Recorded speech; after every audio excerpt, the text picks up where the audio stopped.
Good day everyone, it's Caitlin, and today we're going to learn how to grade up historical patterns to a larger size and print them out.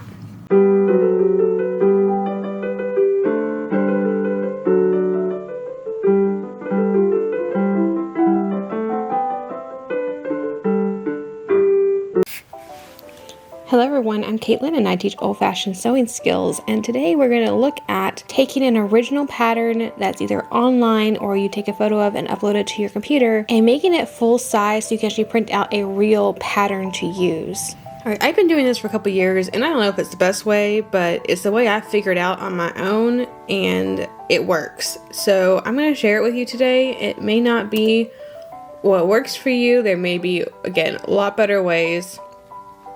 But I figured I'd go ahead and show you. So first we're going to find a historical pattern. So I'm on Pinterest is the easiest way to do this. And ignore the Victorian fancy dress that pops up on my feed. We've been researching for an event.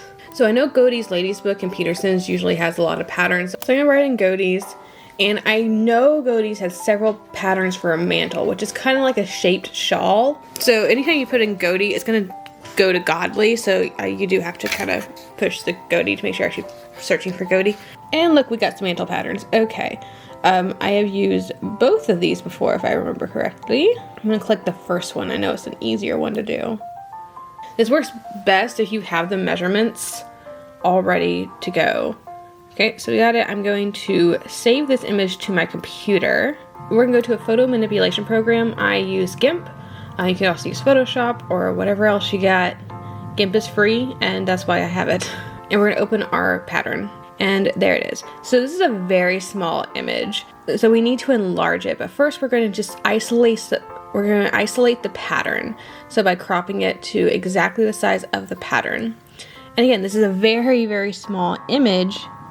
I'm going to go ahead and make it up to 100% the size. So that's the size that it's going to be, and that's not a very big. That might fit a Barbie doll, but it's not going to fit a person.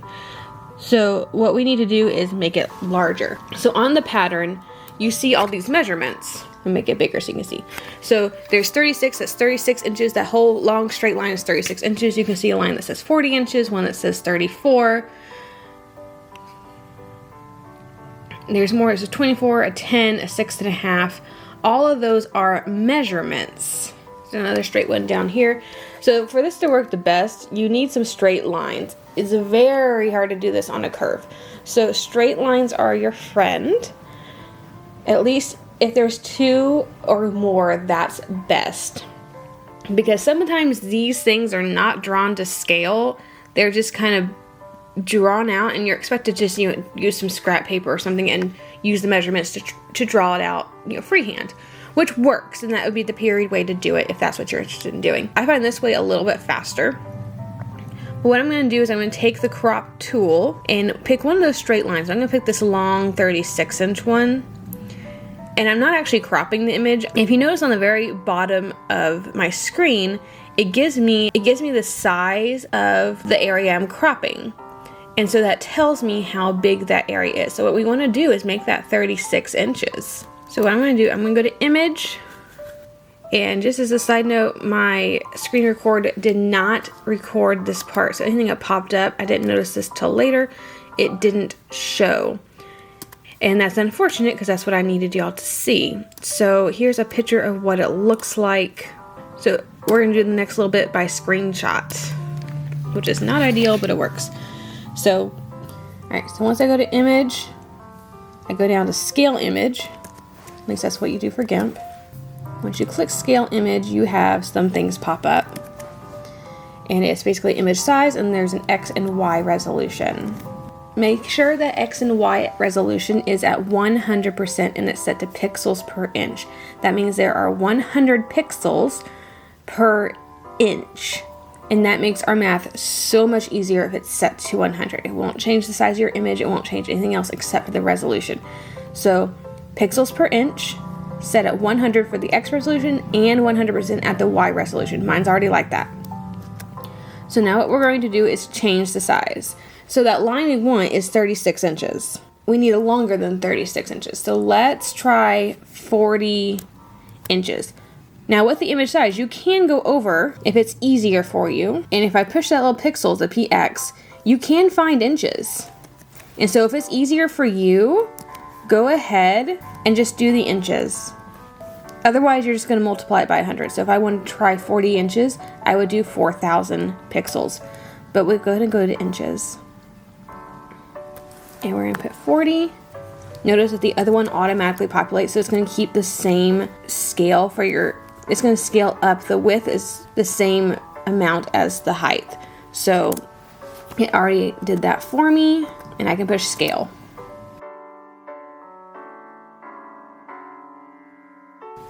Yeah, it makes it quite large.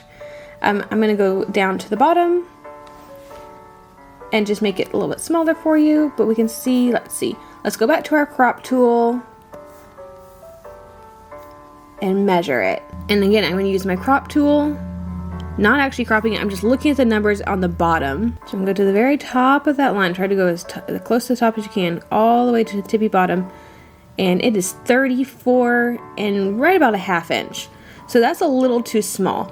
So we're going to need to make it a little bit bigger. So we're going to try at 42 inches. Oh, look at that. We got 36.5. That is pretty darn close. I think that's as close as we're going to really get. So always best practice, especially if you don't know if this particular garment has been sized correctly or drawn correctly or drawn to scale, is to measure a second measurement. And for us, that's going to be that 16 because it's another straight line, which is really easy. That is 16 exactly. Yep, we're good. So there's a good possibility this one was drawn to scale because 2 measurements match exactly to the size they're supposed to match. So we're going to assume this is a pretty decent pattern. This is a method that you always have to do a mock-up or just out of scrap fabric, make it up, because you never know if the lines are going to be slightly off and you might have to adjust something later on. All we have to do now is actually save the image, and we'll do save or save as, or I do the overwrite most often because GIMP is just weird like that. And there we have our pattern to full size. So let's talk about how to print this. This time we're going to use Paint, which is a free program, and it's super simple. And you can see how large it is, like it's huge, which is a good thing because, you know, that's the size we need it to be. So what we're going to do is print this to the size it is. So if you print this just normally, it's going to show up on just one piece of paper. So all your work is going to be gone, basically. So File, go down to the Print, and then there's Page Setup.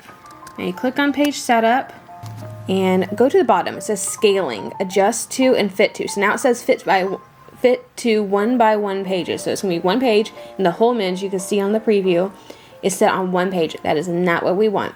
We want to adjust to 100% of size because we want it to print. We did all that work to make it 36 inches, or that one side 36 inches. So we want it to print 100% of that size. So we're going to just click to the Adjust to. Notice automatically it changes from 1 by 1 pages to 3 by 6 pages. So this is going to use 18 sheets of paper to print out. You push OK. And now you're set to print. You go back to File, Print, you go to Print. And you can print this directly to your printer. You can also print to PDF, and it'll actually, if I do that, let me just go ahead and show you. And I can see it's actually all already on pages for you. So that makes it super easy to just print out whenever you want. And all you gotta do is tape the pieces together. Like if you had bought a digital pattern from Etsy or whatever, they would give you the pattern in sheets of paper and you just tape them together. This does the same thing. This is how you print a large image onto tiles, basically, and you can save it as a PDF and all of that. And then you just print it out, tape it together, and you have a full-size pattern. So let's go ahead and do this with another pattern. I've been working on baby steps, so let's do this for the second one. There is a spring cloak for infants. And we're gonna do the same thing. I'm gonna save the image, open it up in my photo manipulation program. The other fun thing is this doesn't give me any measurements. So we're gonna make these up. So a spring cloak will be worn by a baby at least until they're crawling, but most often to about a year old. Now I have a baby size chart that tells me the average size of a child from 3 months all the way to 24 months. And I see that the chest of a 12-month-old is on average about 18 inches. But what we're gonna need to do, because we don't want it just skin tight, it goes over clothes, it goes, usually it fits a little looser. So let's say we want it to fit a 20-inch chest. I have a back and a front, and they're actually half a back, half a front. And so 20 inches divided into 4 parts, so quarters, we have 5 inches, but I also want to add some seam allowance in there. So let's just say 6.5 inches. Give myself a little bit more wiggle room with 1/2 inch seam allowances.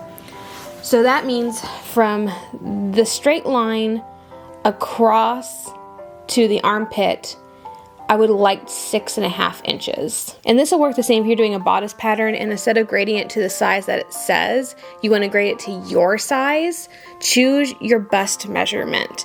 It's easiest to fit a bust. So if you're fitting something to yourself, use your bust measurement. I'm using what is basically a bust measurement for a baby, the chest measurement. Everything else can be modified. So we're gonna kind of do the same thing, kind of guesstimate. I'm gonna do that measurement. We are just under 6 inches here. So we're gonna make it just a little bit bigger, I think. So I think 6 inches will be a good measurement. So again, we're gonna do the exact same thing, kind of measure it out. Add a little bit at a time until I get 6 inches. I'm gonna make sure the front is also the same or a little bit bigger. Bigger is fine. And with that, I have a pattern that's grayed up. I'm gonna do the exact same thing in terms of going to Paint, can save to PDF, and have my little pattern that's easily printed. And that's about it. So hopefully this helps someone. Again, I don't know if this is the best way. It's just the way that I found out. It works for me, but it may not work for everyone. But I know a lot of us living historians keep looking at these original patterns, and unless someone else has done the work, a lot of people don't ever get to use them. So hopefully this will help give somebody the confidence to at least try it. And again, this is a mock-up. You never know if these things are graded correctly. You know, it may look pretty good, but the shoulder seams may not actually match up because they were just drawn out instead of actually drawn to scale. Like, so always make a mock-up first when you do it this way. I mean, you should be making a mock-up anyway, but when you're doing it this way specifically, you need to make a mock-up. Go to Goodwill, go buy some sheets that are like, you know, $3, and use all that fabric as just your mock-up fabric. That's the cheapest and best way I found to get a good amount of mock-up fabric very cheaply. Or, you know, if someone gifts you fabric that's just not period appropriate or something and you can't use it for anything, mock-ups are a good way to use it. But with all that being said, I think that's about it. If you enjoyed the video or learned something or perhaps have another tip, please let me know down below in the comments. Like the video if you think it's worth liking. If you're not already subscribed, click that little subscribe button and then click that little bell notification so you're notified anytime I upload a new video. And as always, have a fantastic week. I'll see you back here in the next one.